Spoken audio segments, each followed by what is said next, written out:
Espero que lhes tenham dito que, quando tomamos algum alimento, este se converte no nosso ser, ao passo que, quando comungamos o corpo de Cristo, é Ele que nos converte em si.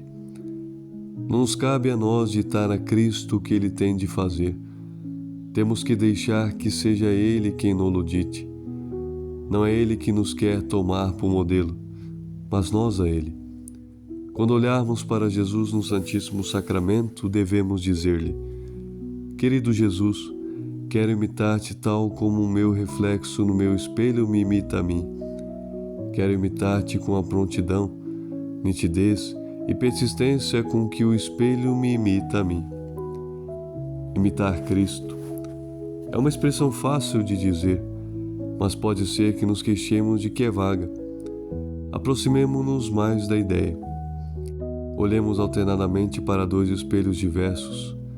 O espelho do Santíssimo Sacramento, que reflete a vida que Cristo teve na terra, e o espelho da consciência, que reflete, talvez mais vagamente do que deveria, a vida de vocês ou a minha.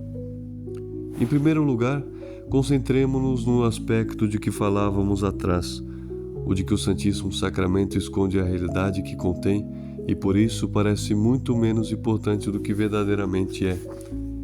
Sob este ângulo, é um espelho perfeito da vida do Senhor na terra, já que ele foi sempre ocultando a sua divindade, caminhando pelo mundo como qualquer outro homem, falando como qualquer outro homem e mais ainda, trabalhando como um pobre carpinteiro.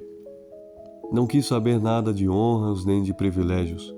E depois, quando começou a demonstrar que os seus poderes eram mais que humanos, bem sabemos como continuava a ocultá-lo. Expulsava os demônios e ordenava que não contassem a ninguém. Fez o mesmo com algumas das suas curas prodigiosas. Vai e não o digas a ninguém.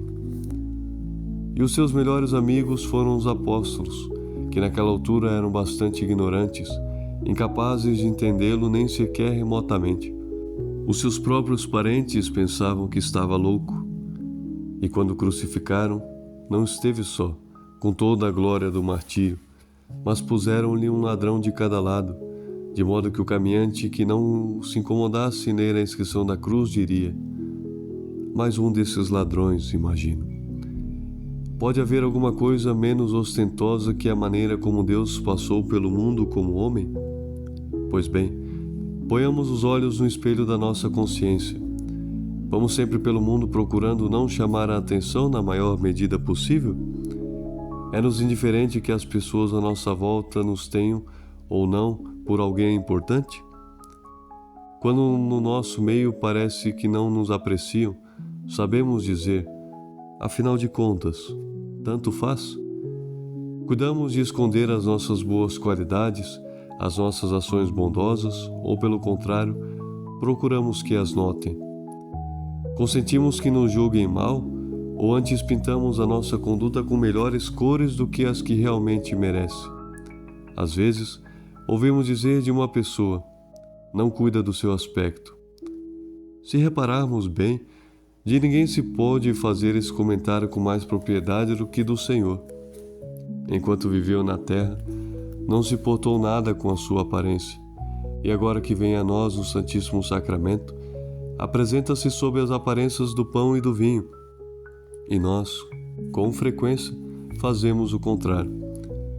Recordem também que lhes disse que Cristo está presente por inteiro em cada hóstia consagrada, mesmo quando essa se divide. Assim é a grande parcialidade do Senhor. Dá-se a todos da mesma maneira. Nunca gostou de favoritismos.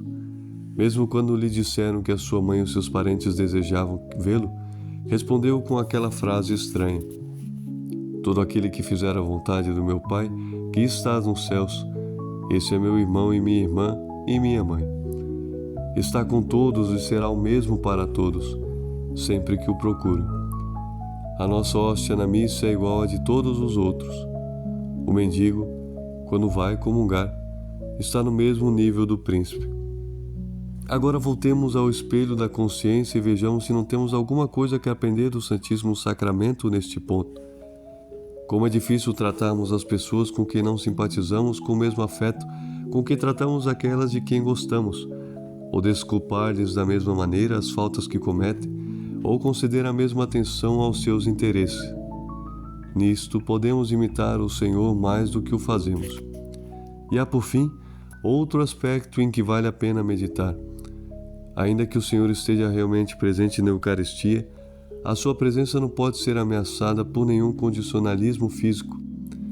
Se, por exemplo, por um lamentável descuido, se deixassem demasiado tempo no sacrar as hóstias consagradas e elas se desfizessem, sabemos que a presença do Senhor se retiraria delas. Isto é também, em meu entender, uma parábola de toda a sua vida na terra, em que viveu tão no meio dos homens e, no entanto, tão independente dos condicionalismos humanos. Precisa do alimento, é verdade, mas não tem pressa em saciar a fome. O meu alimento é fazer a vontade daquele que me enviou. Está a bordo de uma barca em iminente perigo de naufragar e põe-se a dormir. Sempre está disponível para ir aonde precisam dele. Eu irei e o curarei. Não faz planos, decide na hora. Vamos de novo à Judéia. Esse desprendimento das comodidades humanas e do espartilhamento dos hábitos é algo de que todos precisamos e que quase nenhum de nós tem. Todos precisamos dele, especialmente nesta época em que o futuro de todas as coisas é tão incerto.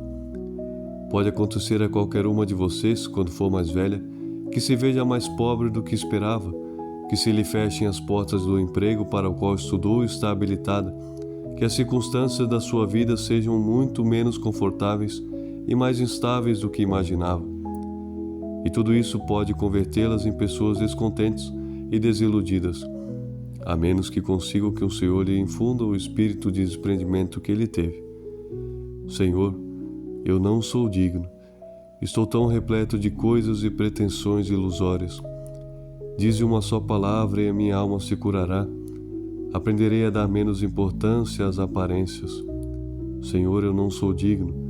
Estou tão cegado pelos preconceitos e pelas predileções. Dize uma só palavra e saberei como dar o melhor de mim a todas as pessoas das minhas relações por igual. Senhor, eu não sou digno. Estou tão preso às comodidades da terra. Diz uma só palavra e aprenderei a ser uma pessoa desprendida de todas as coisas dos sentidos, como tu foste, como tu és.